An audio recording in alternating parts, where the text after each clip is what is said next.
Good afternoon. We'll now start. First of all, I'd like to welcome everybody to this pep talk this afternoon.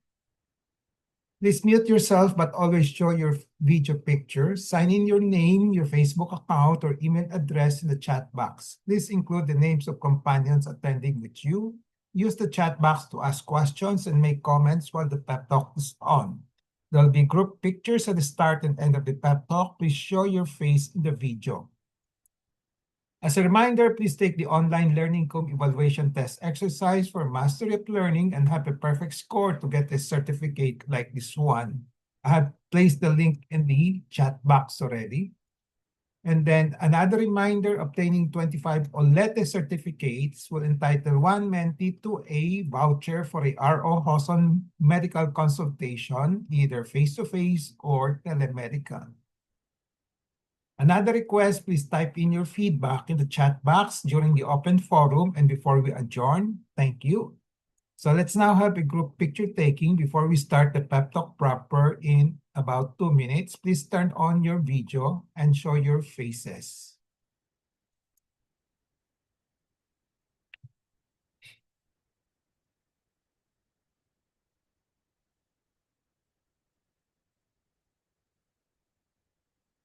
Okay.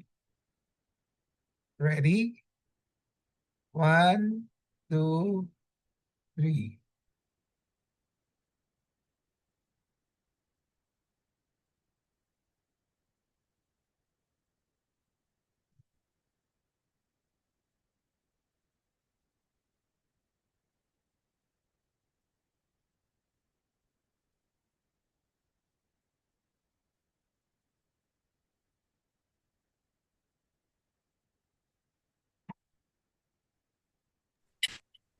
I have a patient empowerment program in which I like to empower the lay people or patients to take control in the management of their health.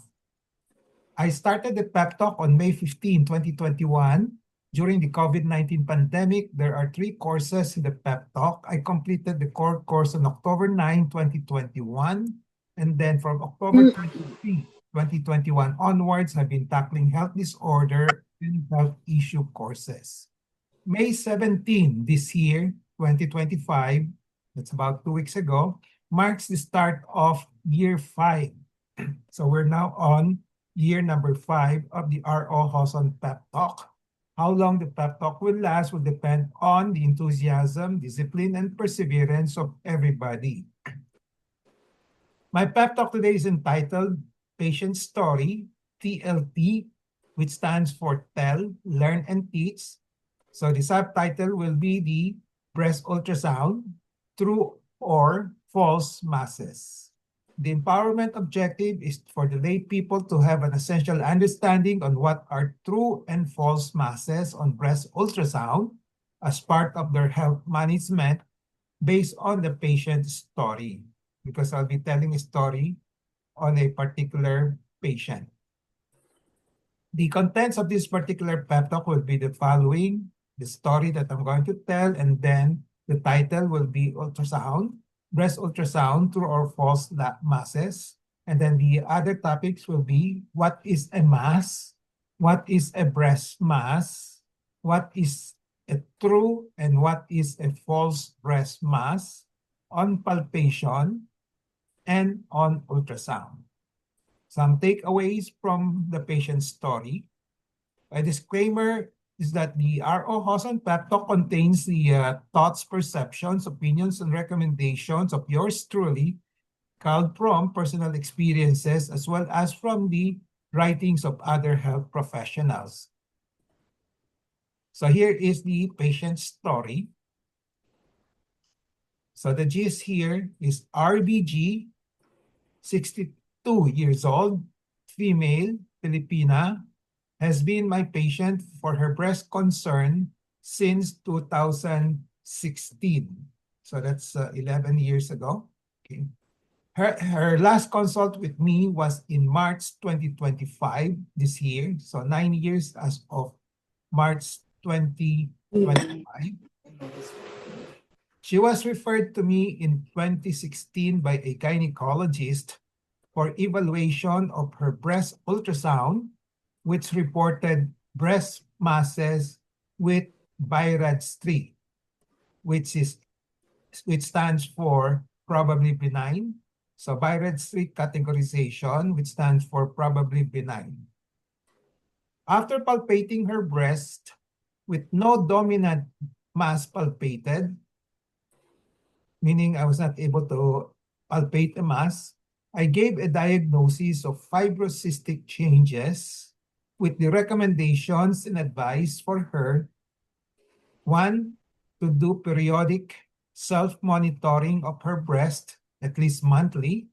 Number two, periodic breast specialist examination, care of yours truly, every 6 to 12 months at least.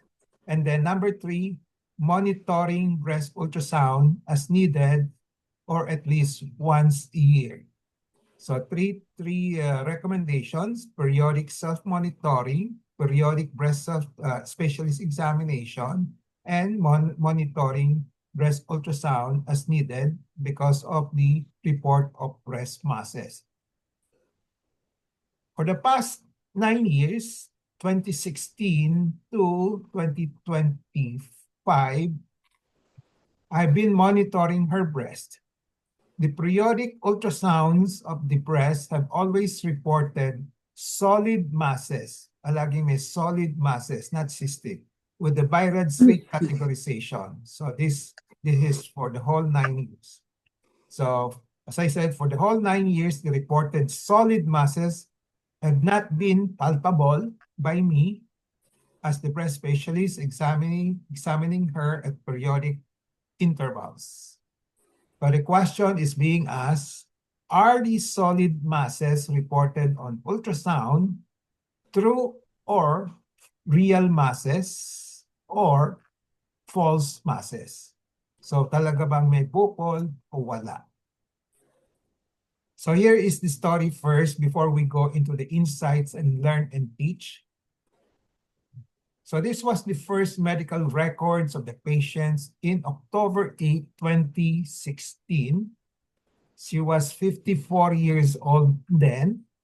She was referred to me by a gynecologist and because of lumpy breast, and with the breast ultrasound on October 6, October 6, 2016, which showed left solid masses, well circumscribed, okay, BI-RADS3, probably benign.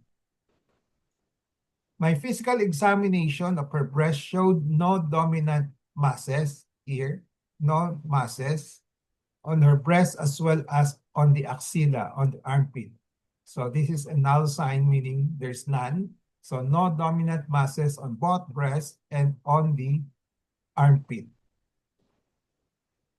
The ultrasound reported multiple sub-centimeter, meaning below less than 1 centimeter, breast masses on the left with the BI-RADS3 categorization, probably benign. So here is the official ultrasound report. So in the left breast, a well-circumscribed, hypoechoic, solid mass is seen in the 11 o'clock position, measuring 0.5. Another one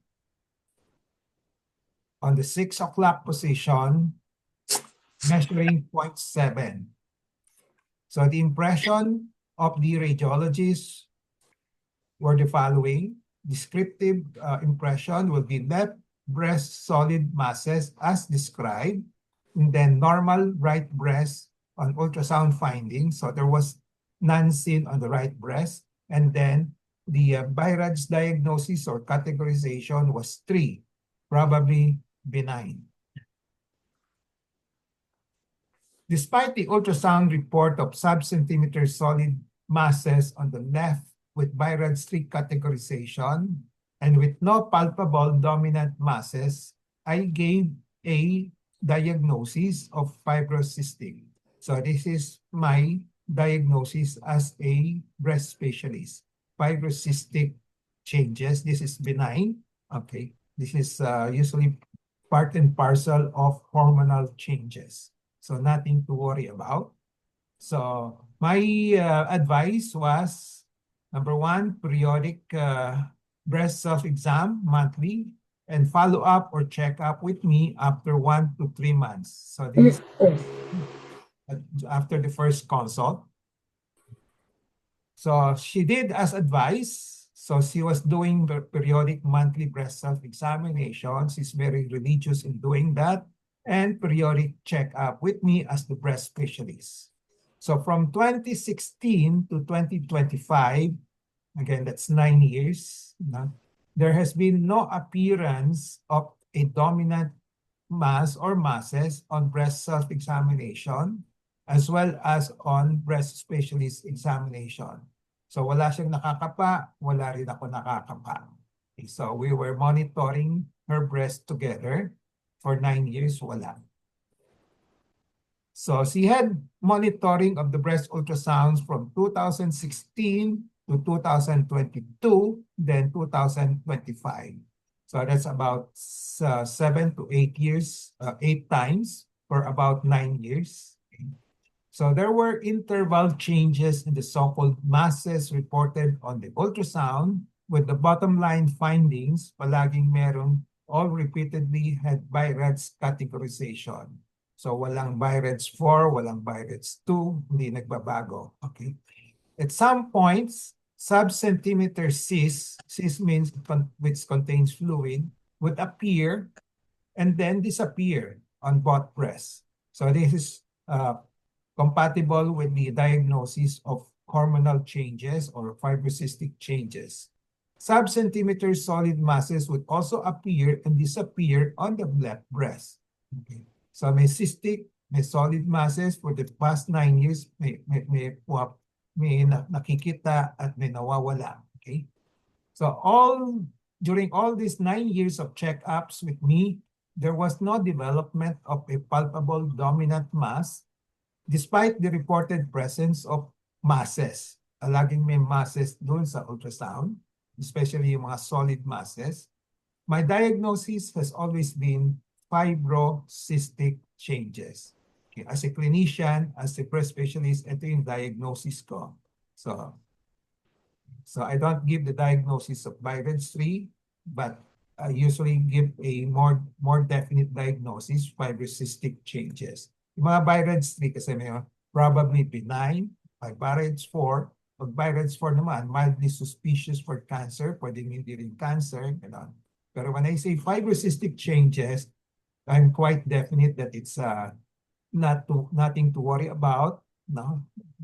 Okay, so it's more of a hormonal changes. So she had monitoring, as I said, for the past 9 years. Okay, so these were some, again, ito yung sample of one ultrasound. Okay, so a cyst would appear. Okay, and then the following are noted. Okay. Solid masses. Dito naman, 4 o'clock position, cyst. 6 o'clock position, nasabihin mo, solid masses. Okay. And then 11 o'clock position, 2 cysts. So may combination of cyst and solid masses. So the previously circumscribed anechoic masses, okay, on the left breast. Okay.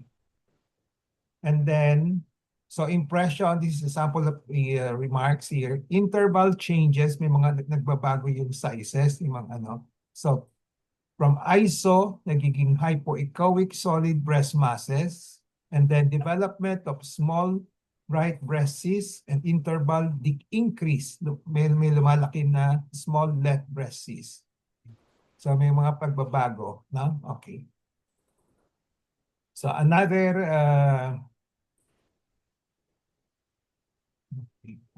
ultrasound report will be meron siyang cyst sa right breast.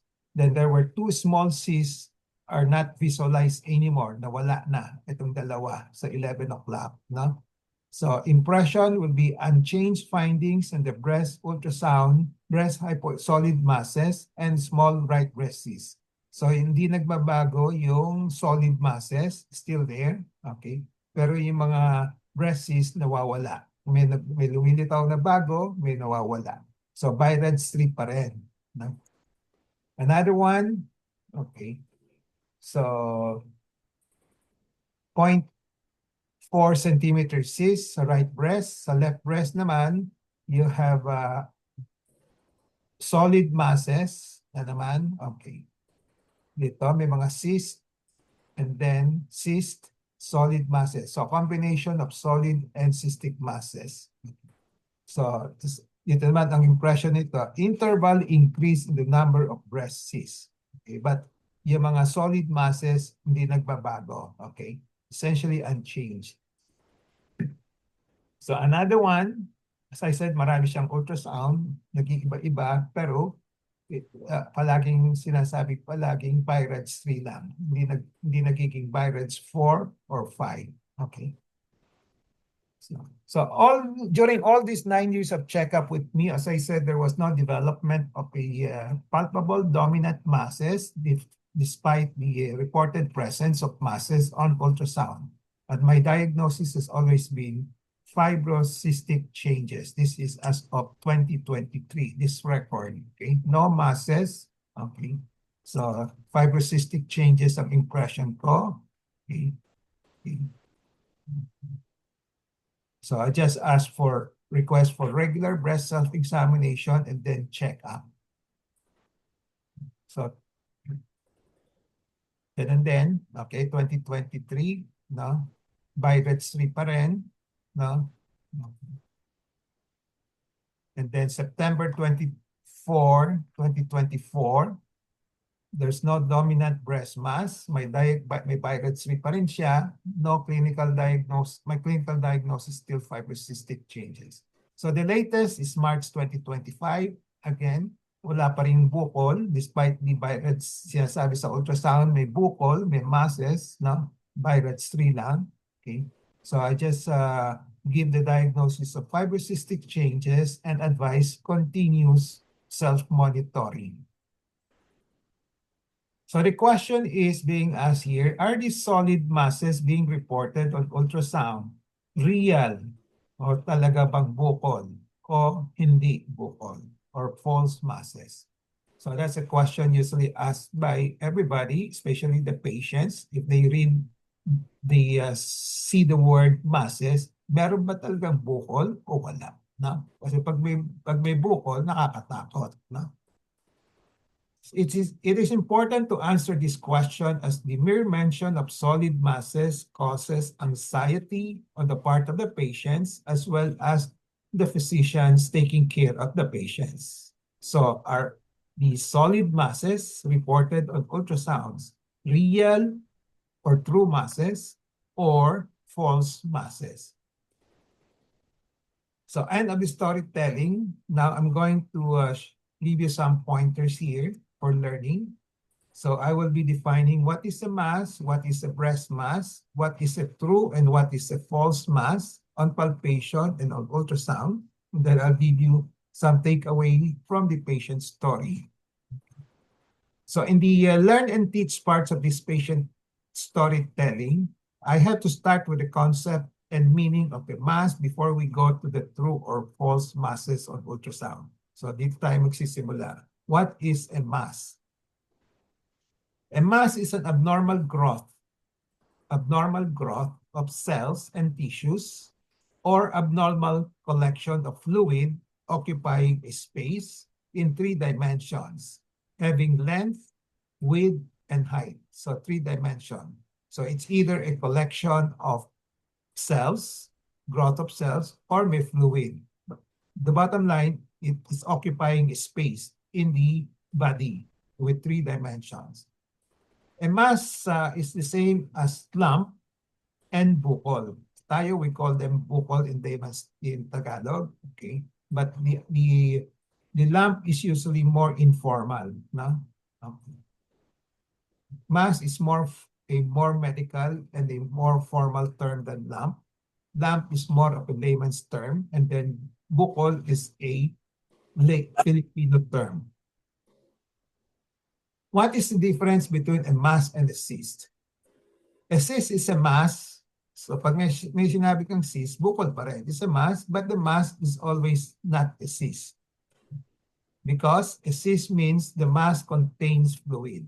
So if the mass contains solid element, we don't call it a cyst anymore. We just say it's a solid mass.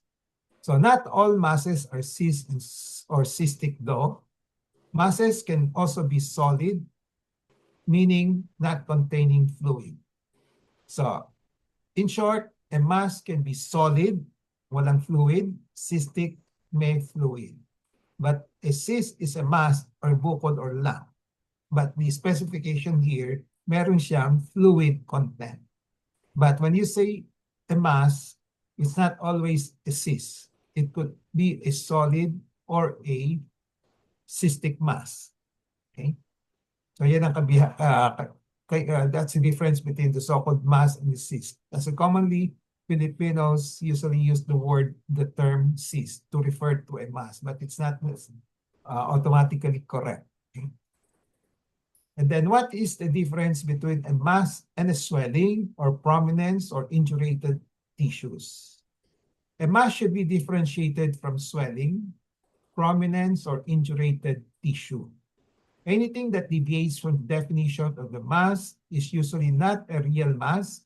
In definition, the bottom line definition is that it's a space-occupying lesion with three-dimensional parameters. So what could be felt initially as a mass may just be a swelling.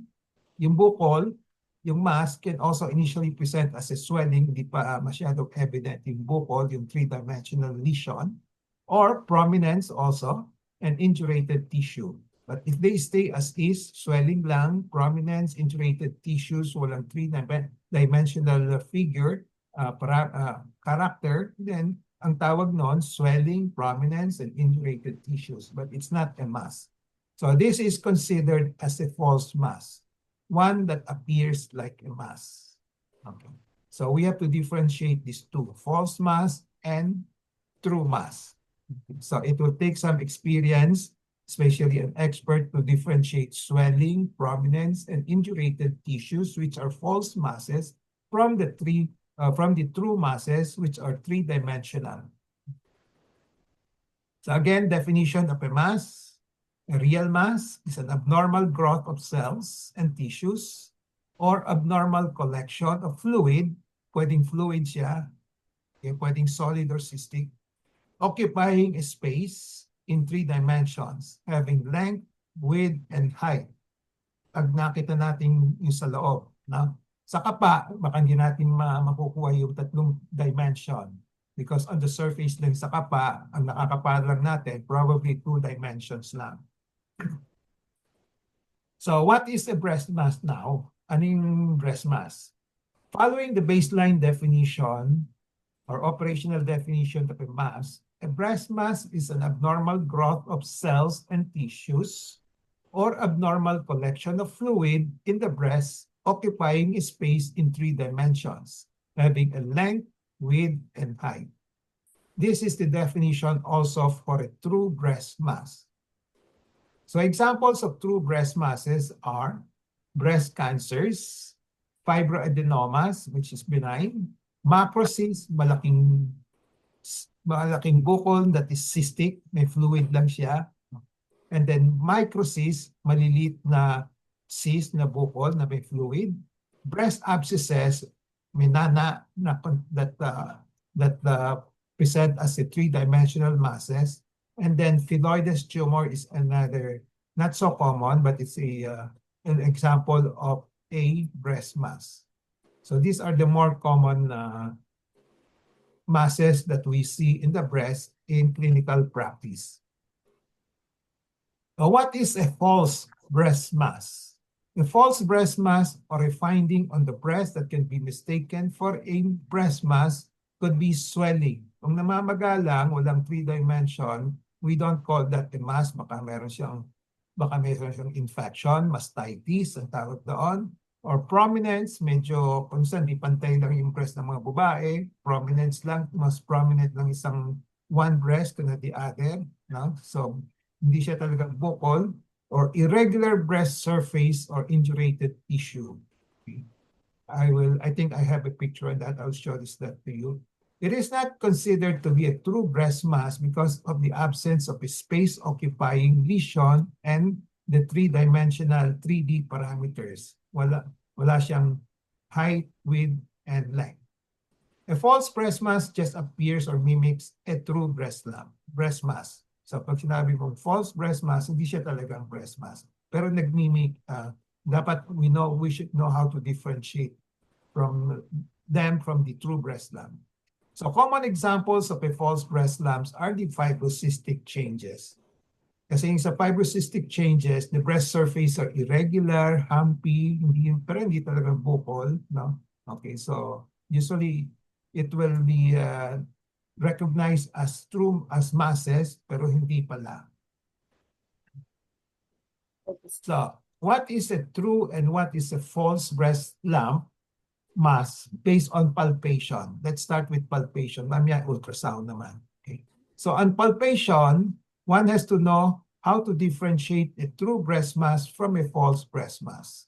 A guide in how to differentiate the two on palpation is to look for the so-called dominant mass. Okay. Ito yung term na ginagamit sa medicine. Now, when you say dominant mass, it's usually referred to a true mass.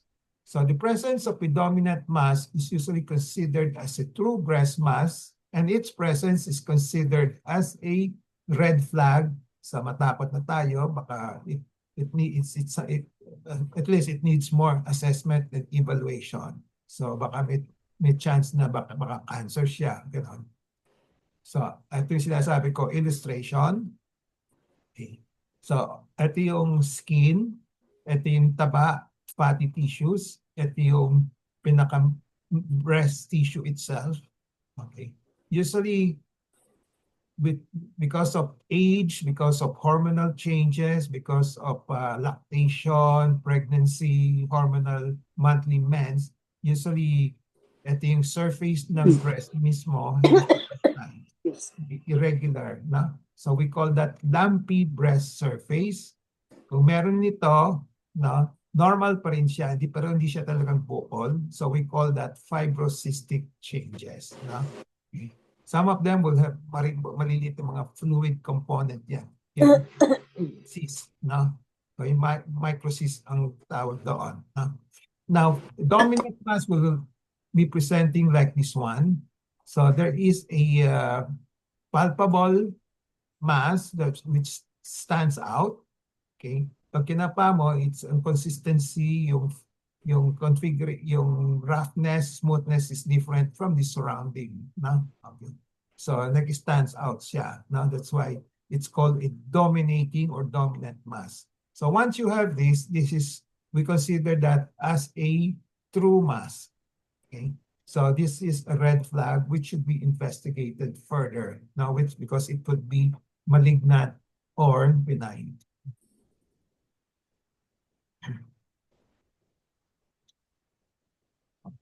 Now, on ultrasound naman, what is a true or false breast mass?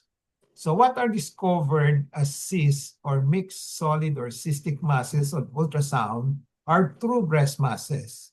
Whether small, pag maliit siya, below 1 centimeter, usually it's not palpable but still a mass. Okay?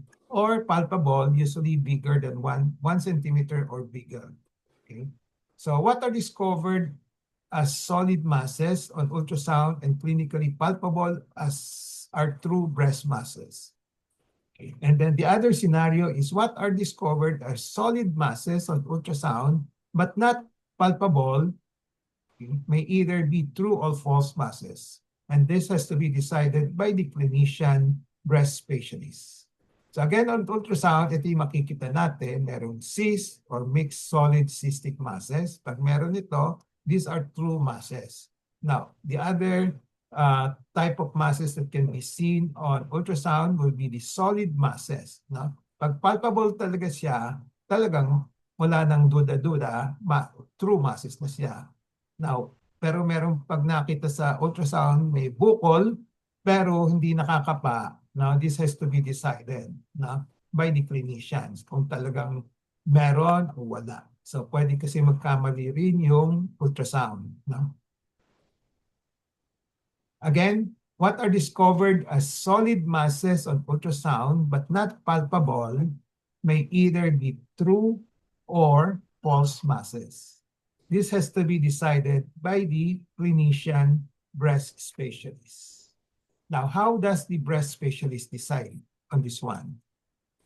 To repeat, what are reported as solid masses on ultrasound of the breast and which are not, hindi nakakapa, may still be true masses. Pwede pa rin, na? Okay. So, hindi ibig sabihin, pag hindi nakakapa, may bukol sa ultrasound, ay wala yan, na? So, ang sinasabi natin, pwede ring nangyari kasi hindi lang nakakapa, which are too small to be palpable by the examining finger. Kaya pwede pa rin meron, talagang meron, kaya lang hindi siya nakakapa. Okay. Now, on the other hand, they may also be false masses wrongly interpreted by the ultrasonographers as masses or true masses. So kung may ni-report na solid masses, hindi nakakapa, it's either talagang meron o talagang wala. Okay? So this has to be decided by the breast specialist on what to do next, whether to observe or to do a biopsy or repeat ultrasound, etc., etc. So what are commonly reported as masses by the ultrasonographers, which are not palpable, are usually fibrocystic changes of the breast, especially the fibrous component of the fibrocystic changes, which usually does not present as a space-occupied lesion and not as three-dimensional in configuration. So when you say fibrocystic changes, dalawang component yun, it's a cystic, merong mga fluid component, and then fibrous, merong mga solid areas, na? Okay. Fibrous, no? Okay. This is my experience for the past 40 years, more than 40 years, no palpable mass, but with solid masses of ultrasound, majority will still be fibrocystic changes, especially those with BI-RADS 3. No? So some takeaways from this patient story. So in this particular patient, fibrocystic changes is the most likely diagnosis for the following reason. Number one, there was no palpable breast mass which appeared after 9 years of monitoring. In the future, I hope walang lalabas, pero it's possible, baka talagang walang lalabas. Kung minalas yung pasyente, she can always have a new mass, baka cancer na lumabas. Pero for the moment, yung masses na tinutukoy sa breast ultrasound are not real masses. These are part of fibrocystic changes. The ultrasound findings showed interval changes in the solid and cystic changes, which are pattern of fibrocystic changes. As this is considered hormonal events, changes in breast, usually changing in configuration and size with time. So ito pwedeng gamitin ng clue. Pag nagbabago yung mga bukol-bukol na nire-report sa ultrasound, so these are usually fibrocystic changes. And then the mere mention of solid masses on breast ultrasound, as I said, which causes anxiety on the part of both the patient and the physician. The physician kasi sabihin, ay may bukol ba talaga ito na kailangan ko habulin. No? The patient naman, sabihin, ay may bukol ako, cancer ba ito? Hindi. So for both patient and physician, the anxiety consists of worrying whether the solid mass contain breast cancer or not. And the next cascading anxiety is what to do next. Yan ang susunod. No? Kasi ano ba talaga ito? Anong gagawin ko na? No? So for the physicians, the presence of a report of solid masses on breast ultrasound, but without an accompanying palpable breast masses, poses a greater challenge as compared to a situation where there is a palpable dominant mass. Kung may nakakapa yung breast clinician na may bukol, at tapos sinabi sa ultrasound may bukol, most likely may bukol, no? Okay, mas hindi challenging ito kaysa yung sabi may bukol at walang nakakapa. In the former situation, that is, walang nakakapangbukol, the physician had to explain and reconcile the different findings on ultrasound and palpation before deciding on what to do next. So, kakapain niyo ulit yung breast now to check kung talagang tama yung report ng ultrasound, kung tama talaga yung palpation findings niya, talaga bang walang bukol, ganon, no? So, and then make a decision whether to repeat the ultrasound in another institution to have a second opinion or to do a biopsy already or to do watchful waiting, bantayin lang, then repeat as time goes by, pwedeng ultrasound, pwedeng repeat, or biopsy. No? So in contrast to the situation where there is a palpable dominant mass, as I said, is easier, okay, just correlating the physical findings and ultrasound findings. What to do next is also easier as there are established clinical practice guidelines on this. It's usually the next step, kung meron nakakapa, usually to do a biopsy, but not all the time. It all depends on the diagnosis of the breast clinician. So, another takeaway here is don't panic right away when there are reports of solid masses on ultrasound of the breast and there are no palpable breast masses. Pag may bukol, tapos solid masses, doon kayo matakot. Okay? Pero pag wala kang nakakapa, don't panic right away. Right away. So, because the masses may turn out to be false masses. Consult a breast specialist who will and should do meticulous palpation of your breast and then decide accordingly on what to do next. Options will be the following to be recommended by the doctor, by the breast specialist. Watchful waiting with monitoring through periodic breast self-examination, breast specialist examination, and ultrasound, as was done in this particular patient for the past 9 years. And then biopsy may be an option, especially if the BI-RADS categorization is 3 and 5, 4 and 5. Okay. Kung 3 lang, you observe lang. Kung 3 or 4 and 5, an option will be to do a biopsy. Another option that the breast specialist can do is to repeat the ultrasound of the breast in another institution for a second opinion. Because yung mga ultrasound is not usually hindi siya 100% accurate. There may not be very subjective kasi yung mga interpretation nun. So we want to have a second opinion from another ultrasonographer. Okay, I think that's the last slide on the learn and teach summary and takeaway. I've told the story about this patient, our RG. Okay, and then I have explained what is a mass, an bukol, what is a breast mass, and then what is a true and what is a false breast mass, both on palpation and on ultrasound. Kasi iba yung interpretation sa palpation, iba yung interpretation sa ultrasound. And then I've given some takeaways from the patient story. So takeaway in relation to patient empowerment, be always in touch with reliable medical information on true or false masses on breast ultrasound. Knowledge is power, it gives power. Use the 4 Ks of patient empowerment.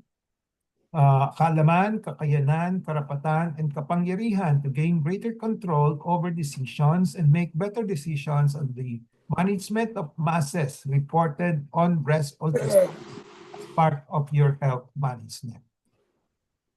This ends my pep talk today. I hope I have empowered you to have an essential understanding on what are the true and false masses on breast ultrasound as part of your health management based on a patient story. So before we go to the question and answer portion, reminder, please take the online learning cum evaluation test exercise for mastery of learning and have a perfect score to get a certificate like this one shown here. I placed the link in the chat box. And then obtaining 25 OLETE certificates, it's easy to get one, okay? And will entitle one mentee to a voucher for a free RO Holson medical consultation, either face-to-face or telemedical. Feedback, please type in your feedback in the chat box during the open forum and before we adjourn. So let's now have a group picture taking before we start the QA and interaction. Please turn on your video now and show your beautiful faces.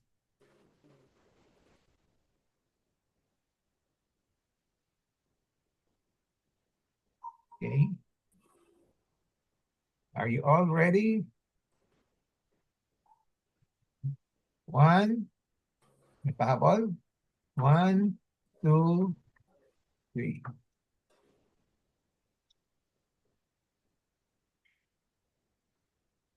Disable.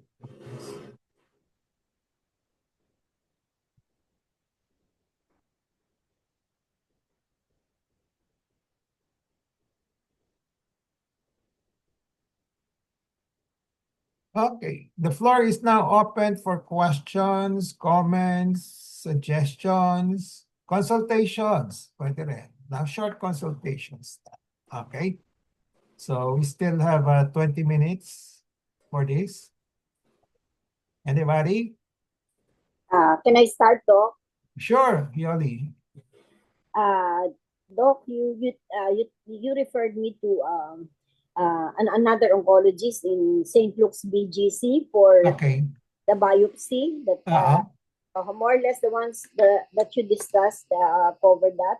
And then I was told that she was supposed to do the biopsy kanina, pero I was told that she needs a mammogram.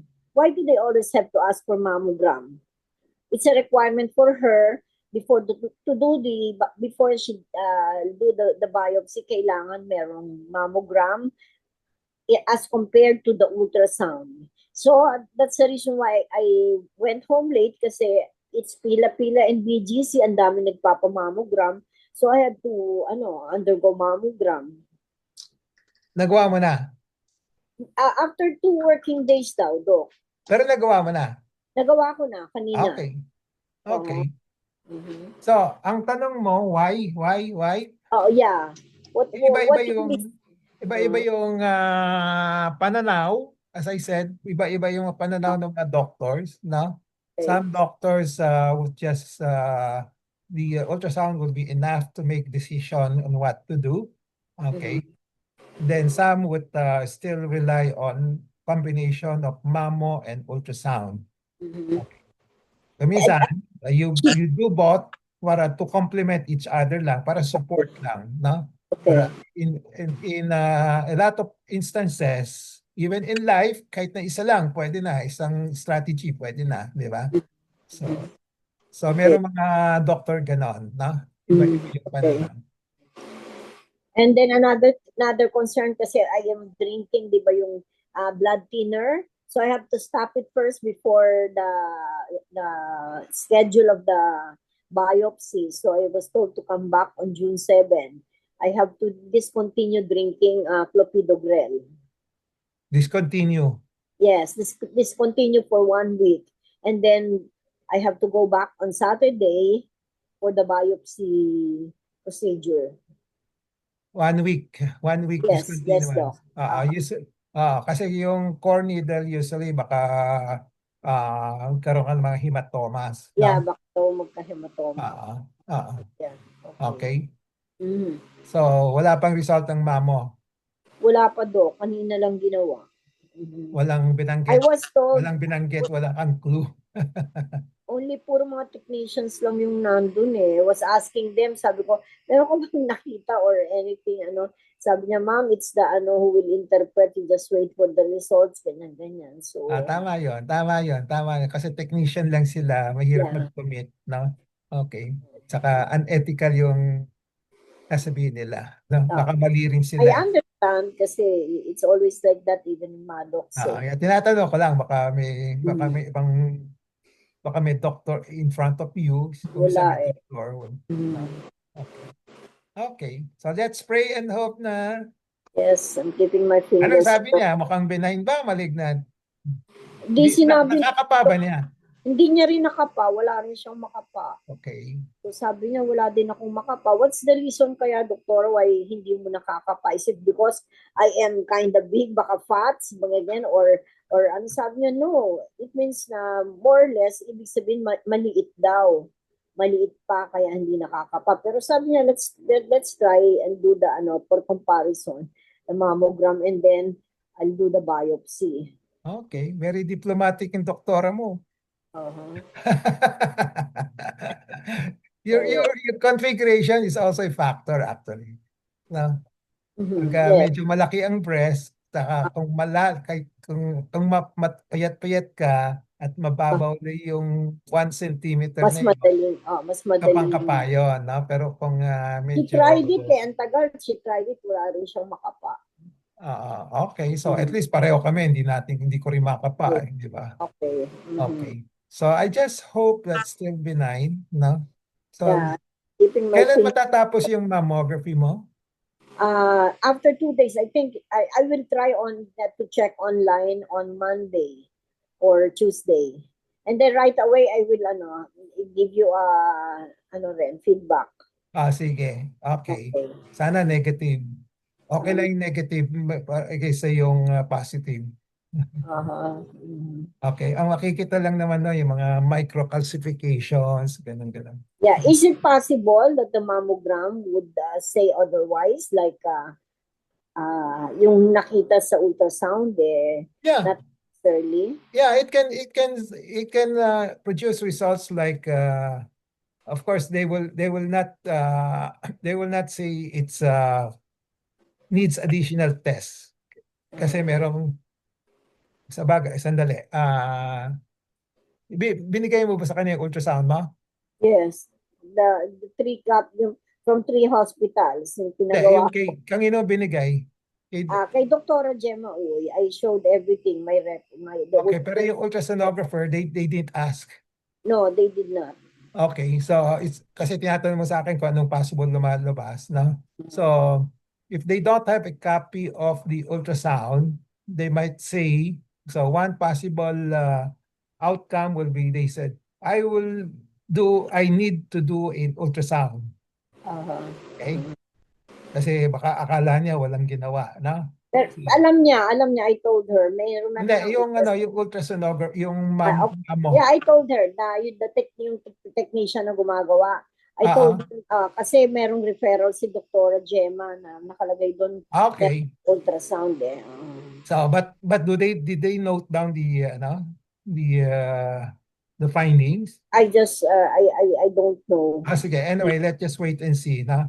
Anyway, as I said, possible outcome of the mammo report will be, they would put BI-RADS 0, no? Which means you need additional tests because they won't commit, no? So on the basis, baka ang basis nila kasi we want you to do the ultrasound again, no? Okay. So that's one. So, pero sa akin, huwag ka matakot na doon. Gemma will take a look na lang, no? Okay. Okay, Doc. So you don't have to repeat the ultrasound, no? So number 2 possible reading is talagang may nakita ng findings, no? Na pwedeng let's start with malignancy muna kasi yun ang hinahanap natin, di ba? So pag sinabing may cluster of microcalcification, that's already a sign of malignancy, na? Okay, an alert sign. Or meron siyang density na yung border hindi siya malinaw, na? Speculated, that's another sign of malignancy, na? Ngayon, in the absence of these two, no, most likely they should commit na benign siya. Pwedeng benign, di ba? Kung wala yung dalawa. Yung wala yung microcalcification, wala yung speculation, no?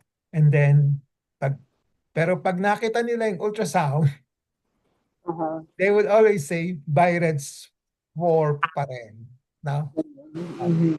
So anyway, the ball game is really I will guide you also. The ball game is really on Gemma. Gemma will take a look at the mammo, no? Okay. But just the same, I think that's why I said just the same, I think you need the biopsy, no? Whatever the result of the mammo, no? Yes. Anyway, it's scheduled on the 7th na Pang-support lang naman yung mamo. As I said, sa akin pwedeng wala na yung mamo, pero gusto ni may mamo siya, no? Kasi wala siyang makaparin, di ba? Okay. Mm. Okay? Okay, Doc. Thank you. You're welcome. Okay. Any Add ko more lang. Baka, questions? add ko lang dun. Yan. Baka gusto niya ng mamo. Kasi sometimes may mga lesions na hindi seen sa ultrasound na nakita sa mamo, like the calcifications. Baka Mhm. gusto niya if ever may nakita po na calcifications na kailangan din i-biopsy, at least hindi pabalik-balik po, magagawa like Mhm. same ano na po, At, isang one time na lang po. If okay. there's another area na kailangan pong i-biopsy na nakita po na-pick up po sa mammogram, yun lang Okay. naisip ko na baka kaya gusto rin niya ng mammogram para Okay. hindi na po pabalik-balik for the biopsy po. Okay. I Okay. understand. That's another, maraming reason that can be used, no? Okay. Mm. So baka may makita pang iba, no? Okay. Okay. None. Uh-huh.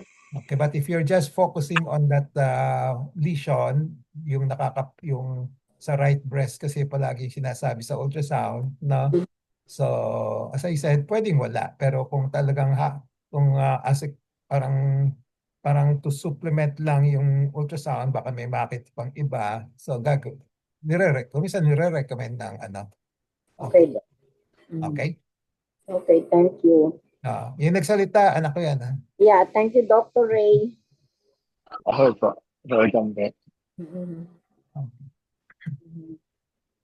Okay, any more questions? Who has who has ultrasound already with a report of masses at wala naman nangyayari? Okay, Perla, share here. Di ba, Doktor,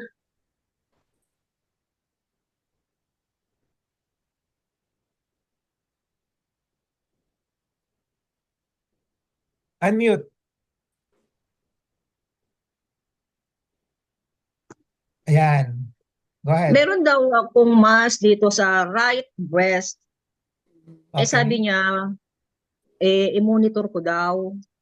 Tapos, pag kung ano man mang nangyari, balik ako agad sa kanya. Di ba nagpunta nga po ako sa inyo noon, pina-check up. Sabi niyo naman po, parang wala naman po. So, Yung wala naman mass. kailan ka nagpa-ultrasound? Nakalimutan ko na. Parang last year pa doon, kaya nga gusto kong magpa-ultrasound ulit. Pupunta ba ako sa surgeon, doktor, pag kukuha ako ng request? Pag gusto kong magpa-ultrasound tsaka mamo. Okay. Number one, sinong tumitingin sa'yo sa breast? Ako ba o iba? Hindi, doktor, kasi sa card ko, si doktor, ano ba yun, kalimutan ko na pangalan, parang doon sa bagong building, doktor eh. Okay. So, Kalimutan ko. ibang surgeon tumitingin sa'yo. Iba po. Okay. Tapos So, sabi niyan, kailan ka huling nagpatingin sa kanya? parang noon lang din, doktor. Kasi hindi na nga ako bumalik kasi nung after pumunta ako sa inyo.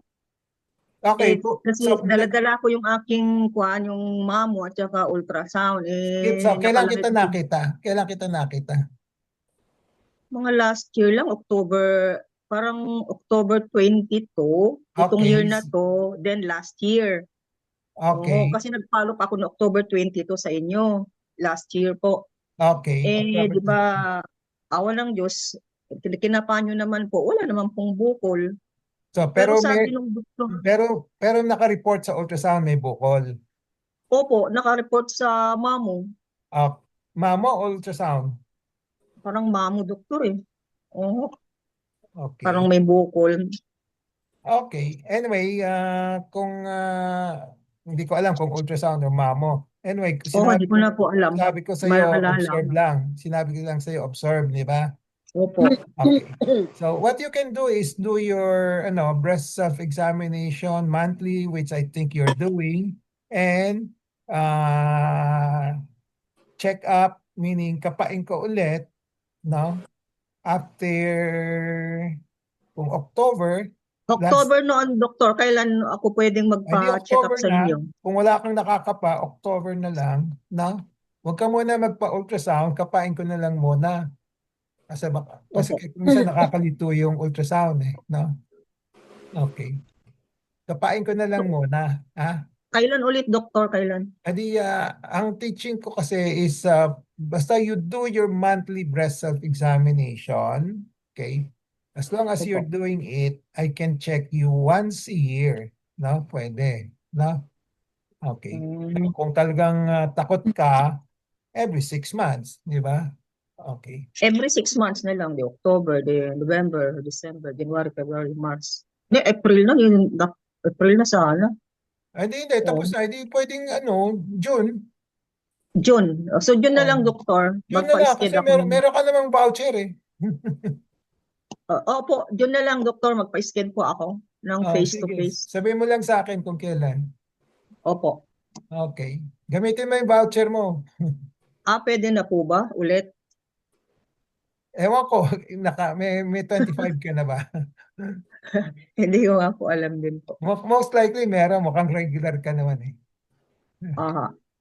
Okay. So, ito lang June, doktor. Magpa-schedule na lang po ako. Sige. Thank you po, doktor. So anybody else with a ultrasound finding of breast masses on ultrasound pero hindi siya nakakapa?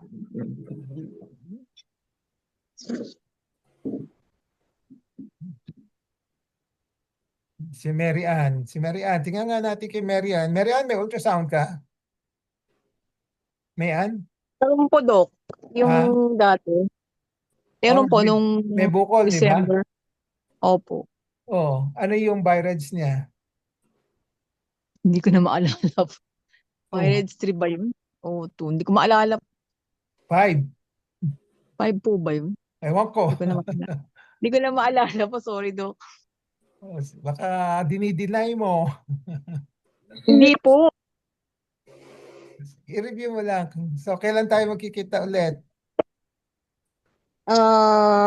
Iniintay ko lang po yung result nitong sa yung sinasabi ko po sa inyo. Sa iFriend. Sige. Ano siya. Sige, make sure hindi lumala ha. Okay. Opo. Okay. Thank you po, Dok. Okay. So, wala nang questions? So, anything that you want to add, Dr. Ray Benjamin Hoson?